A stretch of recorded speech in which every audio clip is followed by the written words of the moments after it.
Now, with consideration for the uh, of the of the different theories, we try to understand the different patterns, no, of using informatics in healthcare. Okay? Both of the consumer and your patient, no? And when we talk of consumer, not just only the patient, no? Consumer ng healthcare, hindi lang patient yan. When we talk of consumers of healthcare, we also involve those internal customers, your healthcare providers, on how do they use informatics in their practice.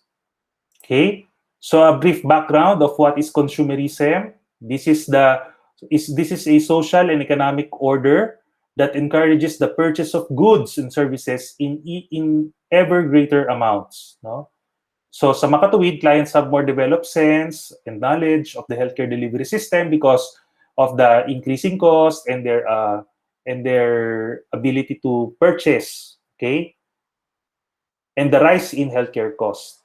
Okay, now here are some of the common usage of computers among patients and consumers. No, the first one is yung information seeking behavior. Okay, so in this form or in this way, the common usage of computers for healthcare is to seek information on how to or how they will be able to resolve their sickness. No, around two-thirds of netizens have used the computer as a source of health-related information. No, they use it to find to know more about, no, know more about what's their what's their status, no. And I know even in this during the time of pandemic, computers have greatly increased, no. Parang lahat na nga halos gumagamit na ng computer to source their health related information, no, para mahanap kung ano yung health related information. The most commonly searched topic is about diseases, treatments, and diet or nutritional information. Okay? So, in information-seeking behaviors, it's not actually looking the the the common way or the common trend here is not to refer only to one source of health information, but rather they have to look for commonality in the contents, no? Kasi we acknowledge that there are so many information in different websites, in different sources, okay? And we don't know if it's valid or not, no? But one way of making sure that it's valid is to look for the sources, kung sino yung nagsulat, and even examine the commonality of the contents of your health information.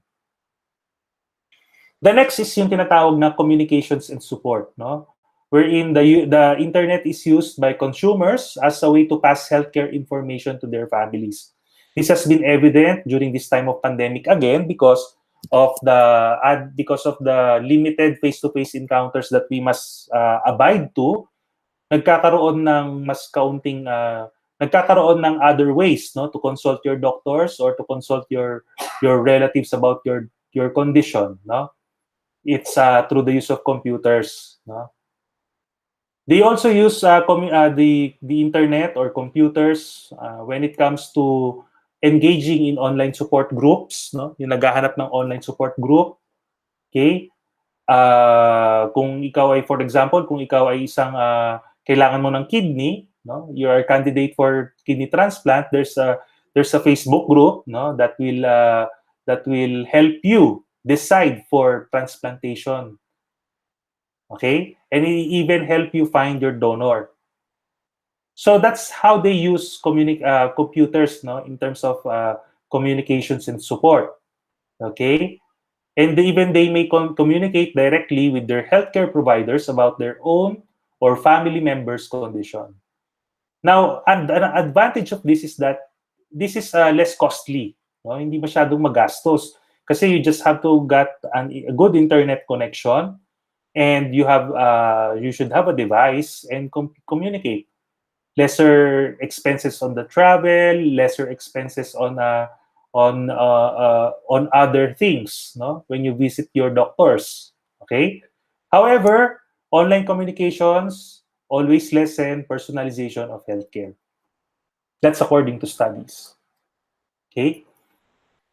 Another type of usage or another pattern of usage among patients and consumers ng healthcare ay ginagawa nilang personal health records ang mga devices nila. Okay? So they use their own devices to record their blood sugar monitoring, no? Blood pressure monitoring, okay? Even healthcare. So yung mga gumagamit dyan ng mga smartwatches or smartphones, no? I know that you can count your heart rate, no? And even your ECG, di ba? Yung sa Apple, may mga ganoong features na nagagamit, okay? So sometimes hindi lang sa devices kundi sa software din, no? May mga medical record software na ginagamit ng mga consumer to keep, no, their medical results. Okay? And even web-based applications are now available, no, para makuha, no, yung inyong ma-retrieve nyo agad on any device kung ano man ang data na kailangan niyo. Syempre pertaining to your healthcare information. Another usage of computers among patients and consumers, another pattern is the use of computers for decision support. No? When we say decision support, this is primarily on how do we decide, no? What are the data needed to decide for a certain or a particular illness or disease.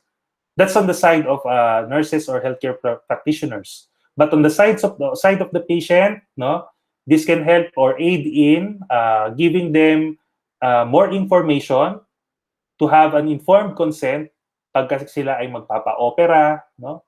Or sila ba ay pupunta sa hospital or mga ganung bagay. Because in decision support, no, your computers can provide you with risk assessments, no? Para malaman mo kung ikaw ba ay malaman mo ba kung ang magiging healthcare decision mo ba ay risky on your patient or risky for yourself as a patient.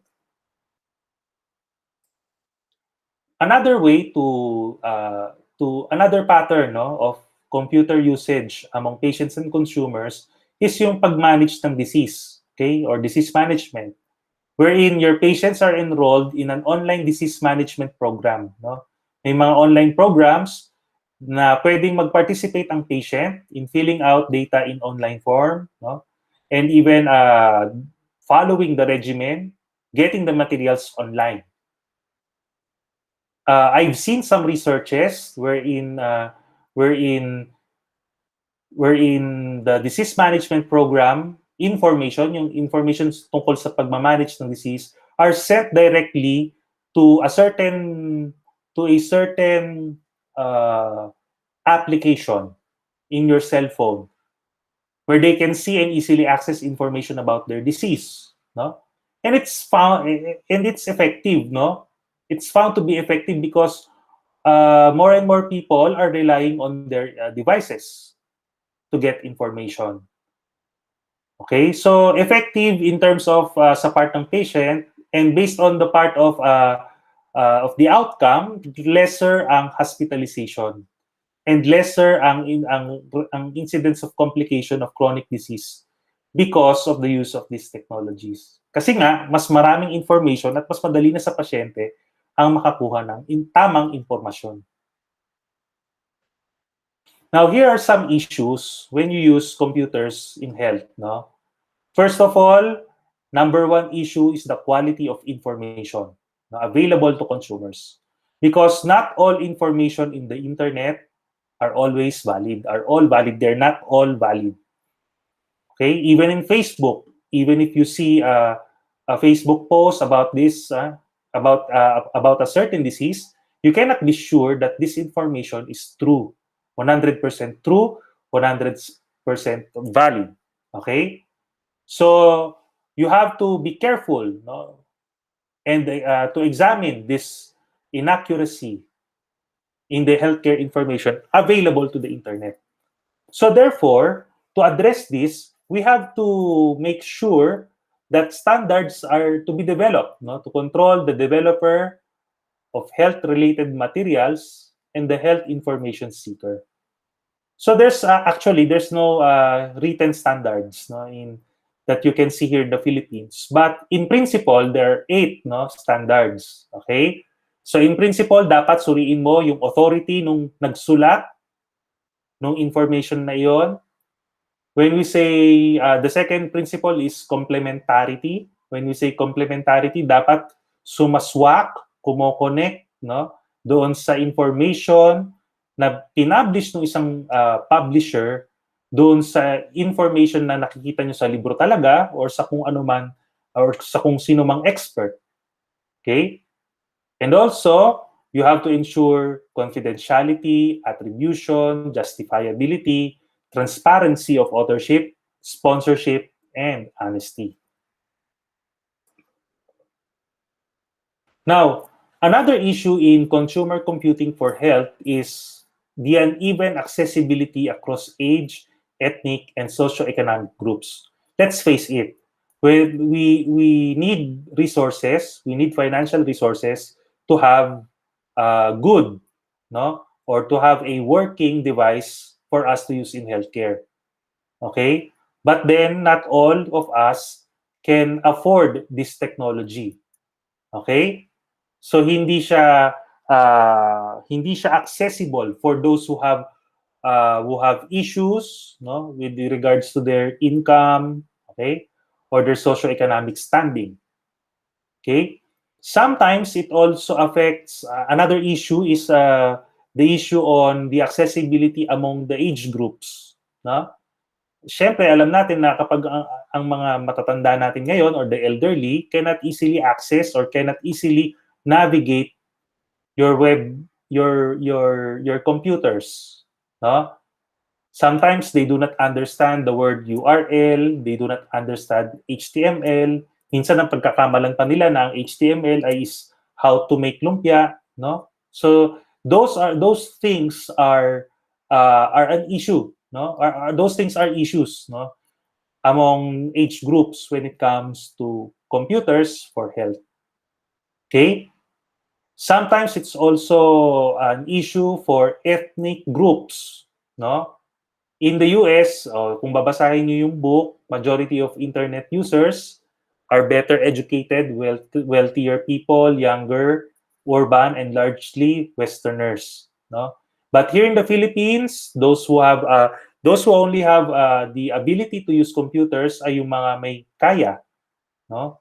And even those ethnic people, yung mga ethnic minorities natin, they don't have sufficient access to technology, making making accessibility of healthcare information through technology an issue.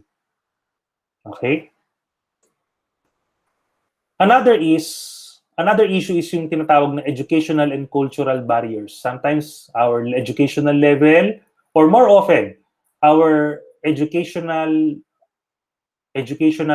attainment can affect how we access our computers, and even cultural barriers. Minsan nga pati political upbringing or political orientation nakakaapekto on how we process information, no?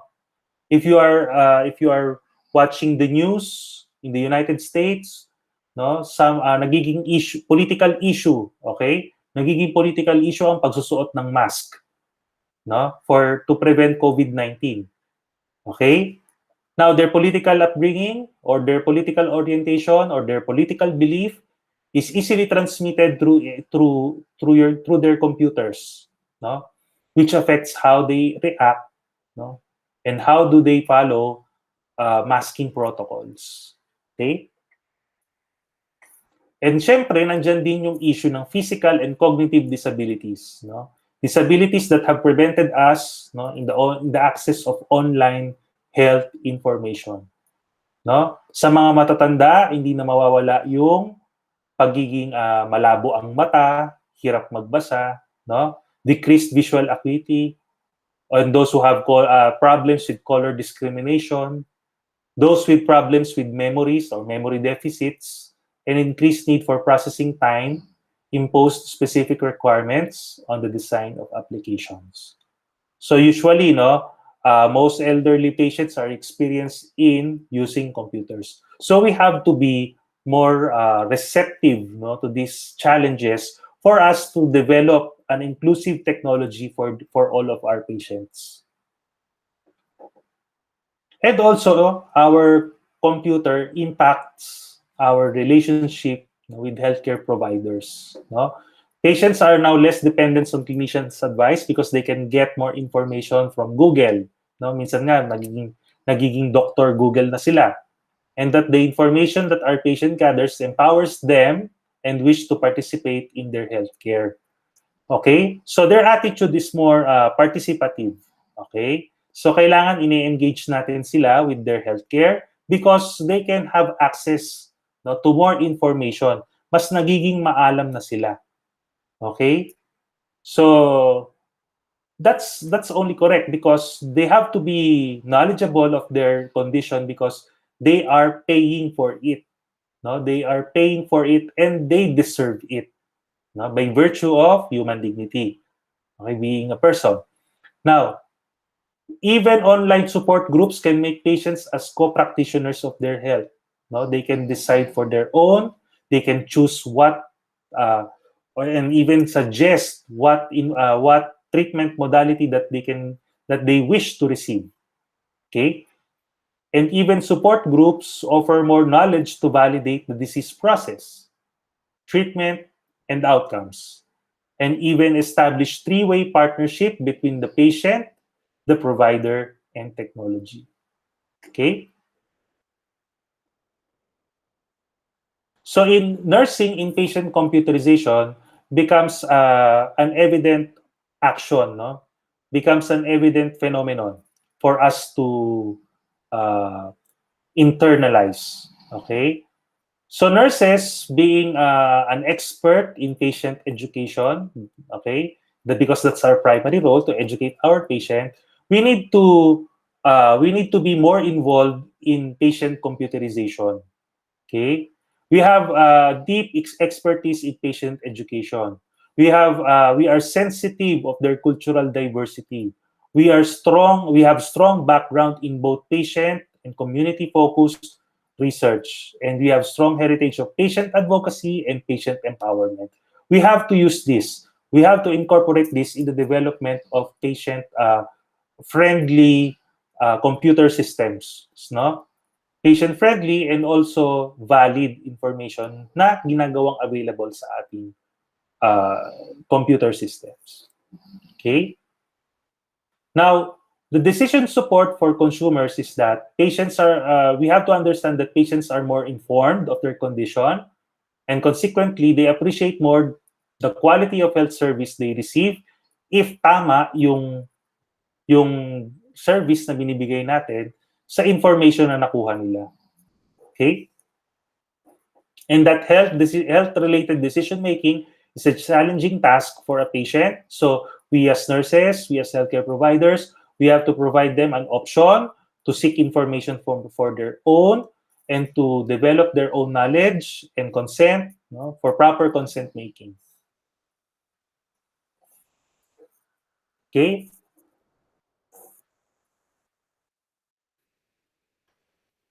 In this part of the video, we will talk about the different perspectives in nursing informatics when it comes to the international healthcare arena. In Canada, the role of nurses is centered in healthcare institution. Therefore, the focus of nursing informatics in that country is to advocate and lead in implementing the collection, storage, and retrieval of nursing data at the national level. They view nurses as the primary custodian and processor of information of the patient, and that information management is greatly influenced by the patient's assignment methodology. Now, in Canada, it's well known that health is the basic right of all Canadians, and it's just not a privilege, no, and that viewed as an economic commodity. So this is the greatest driving factor in implementing nursing informatics, no, as we have mentioned earlier that nursing informatics greatly improves patient care, and patient safety and efficacy. Not just that basic factor, but many other factors have affected the healthcare delivery system in Canada, like the implementation of managed care, decreasing government expenditure, the drive for efficiency and quality of care, and even its effectiveness, even the rising labor costs, the demographic changes, the shifting paradigm to community-based care, and the misdistribution of professional caregivers. Therefore, they come up to a conclusion that information management is a good way, to address, some of the issues in in the healthcare setting in Canada. So they established the Canadian Institute of Health Information, or the CIHI, which develops standards that focus on the collection of health indicators of population and health, as well as the information to manage the healthcare information. At start, there are limited efforts to enrich data to support clinical decision making of patients and the physicians alike. But later, in the half of 1990s, the EHRS, or the Electronic Health Record System, emerged. Now, here are some obstacles that Canada encountered for more effective nursing management of information. Is number one, the sheer volume of the information that they're going to digitize. Next is the lack of access to modern information handling techniques and equipment, and that there's inadequate information management infrastructures. Don't be surprised that if Canada encountered this, but all countries who will start with this initiative will face these initial problems. No, they will experience sheer volume of information to digitize. They will come to a point where to start. Okay, and what information infrastructures do they need? So here are some issues related to effective nursing management of information that were identified in the Canadian experience. Number one, there's lack of adequate educational programs on information in Canada. It's understandable because they're starting. Number two, there's underrepresentation of nurses in the selection and installation of patient care information system and financial management systems. Okay. Now, in Europe, in Europe, there's also an initiative to digitize healthcare information, and in nursing informatics, the main rationale for implementing the greater use of information technology is to improve safety and quality, better patient outcomes, and the reduction of cost of healthcare. However, initially in Europe, they viewed IT as primarily used for business functions. No? Later, they viewed healthcare process, as a complex phenomena to be digitized, but they found a solution for it. No? So the main mission is to establish a stable infrastructure. When you say stable infrastructure, you have a good connection between your computers. You have computers to handle the information itself. You have people who can do management of information using computers. Okay, so those are the infrastructure. So the main mission is to establish that stability, that improves healthcare quality, reduction of errors, and delivery of cost-effective care. Now, it is also viewed that EHRS is essential, in all systems of healthcare in Europe.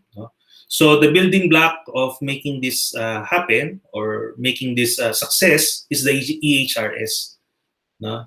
It's naging emphasis din ng EHRS in Europe. No? EHRS, as we have mentioned, it's the Electronic Health Record System. No? And also, another building block is yung tinatawag na informatics education at all levels. No? Communication standard, and the standards for terminologies. The European experience finds its driving force from the European Commission, and the primary motivation is to develop healthcare informatics by funding cross-cultural project. Okay. One project is the e-health action plan, which covers for projects such as electronic prescription, computerized patient records and information systems to cut waiting time and reducing errors. No? So here's one of the quality indicator in healthcare, no, to reduce waiting time. And reducing waiting time can be addressed by information technology. Okay? The European experience also highlighted the usefulness of roadmaps to develop and achieve goals. They also utilize the national IT strategy, no? Or the confidence in IT, competency in using IT, and information about social services, no? That are available to all citizens. Internet connection is a primary concern or should be considered. Safety of information and capabilities of users. And that patient participation in the development of IT is also important in the successful implementation. Now, in Europe, they also give emphasis on the continuity of care. So therefore, this concept should be integrated in the informatics system in that area. So, like for example, in Sweden, the nurses are required by law to record nursing using computer. However, no, kahit na ang dami niyang nire-record, no, information in healthcare is ever increasing. It balloons exponentially. Whatever you do to your patient, you have to document it. So their solution is to record what is relevant. Okay. So another approach in developing nursing informatics in Europe is the application of participatory design for project management. No? This is to ensure that many perspectives are added, no, in developing information systems. In the Pacific Rim, this is our area, nursing informatics varies greatly in each country. Many nurses continue to have some difficulty in embracing technological advances to support their practice. Okay, even there's an increase in computer, no, there is still lower awareness or low awareness on the importance of such technologies. So the solution or the target is in the personnel, no, who will use the computer itself. Like for example, in New Zealand, over 4 million population, no, there are few healthcare workers, and the nurses are prescribing medication. There's a drive for globalization of nursing workforce, and that there's assurance of safe and quality care. There's standardization of practice, nursing practice, and as well as public control of healthcare practice and availability of healthcare database. All of these factors have to be considered in developing their own information management for healthcare. In Australia, while there are fewer than 20 million population, the primary factors that drive them is the globalization of their nursing workforce and the tech advances and the economic growth. No? So the Australians developed their Australian refined diagnosis-related group and identify case mix data together with ICD-10. In Hong Kong, okay, they developed the Nurse Info program or the Nurse Info software, where they organize educational activities, use a communication network, and produce newsletters. Okay, this provided seamless data communication to over 40 hospitals and 50 specialist clinics. It's also established in Hong Kong the use of teleconferencing for patient medicine. No? Now, this particular technology has been used right now, no, in many parts of the Philippines because of the coronavirus disease pandemic. No, the COVID-19 pandemic catalyzed the use of telemedicine for many of us because we cannot physically go to a hospital or to a doctor to consult. Now, in Korea, they streamlined their hospital information. No, they developed their own CPOE. So instead of using CPOE, they shifted to what they call the Cardex. No, so in Korea, they also started the automation of some of their nursing processes, and even included nursing informatics in their curriculum. No? And the current area of interest in research is use of web-based electronic patient records. In Japan, no, There are few hospitalization expenditure in that country, but they try to focus or develop their informatics or nursing informatics specialization by including it as an elective subject. No? So they also use informatics for use on decision support systems and prevention of nursing-related accidents. In China, they tried to use nursing informatics in what you call this in epidemic diseases, no, prevention and control of epidemic diseases. So it's more on surveillance, no, clinical tracking, no, and uh, and upgrading of information systems. Okay. In South America, the approach are rather thin. No, the development of nursing informatics in that area is rather thin because there are few national initiatives, no, which focus more on individual activities. When we say individual activities, private organizations develop their own informatics systems among themselves. Hence, the coordination is quite low, no, and it's not that coordinated at all. That ends our lecture for this week. No? I hope you learned something from me, and if you have any questions, you can always send a message to me. Have a nice week.